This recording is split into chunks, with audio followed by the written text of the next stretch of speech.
బన్నీ మనిషికి ఎన్ని చేస్తున్నావు? ఎన్ని వస్తాయి లెక్క పెట్టు బన్నీ. ఎన్ని వస్తాయి లెక్క పెట్టు. ఇగో ఇదొకటి 8. ఎన్ని మాకు ఒక్కొక్కటి 5 కావాలా? మీకు 5 కావాలంటే రేపు చేస్తాను. ఇప్పుడు అన్నం తిన్నారు కదా మీరు, చేసినా మళ్ళీ తినలేరు.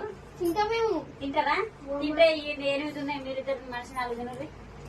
అవి పూరీలా చపాతీలా నీకు రుమాల్ రోడ్డు మీటే వచ్చా నీకు? నాకు చేయరాదు నేను అట్లా. ఇది ఇంత పెద్ద ఉన్నాయి. కాకపోతే పూరీలే కానీ కొంచెం పెద్దగా చేస్తున్నా. 2 తింటే కడుపు నిండాలి. అది పద్ధతి చిన్న చిన్న చేయనా? చిన్న ఎందుకండి, చిన్నగా 4 తినే బదులు 2 తింటే సరిపోతుంది. చిన్న తింటే మంచిగా చిన్న ఉంటే బాగుంటుందా? సరే చిన్న చేస్తారా? మనిషికి 4 రావాలి. ఎట్లా అంటున్నావు? మనిషి 4 రావాలంటే చిన్న చేయాలంటావు, అంతేనా? చిన్న 5 అవసరం లేదు. సరే బండి 4 వచ్చేటట్టు 5 ఇంకొకటి ఎక్కువ కావాలా? ఓకే, ఇంకా 2 అయినా చెప్తా.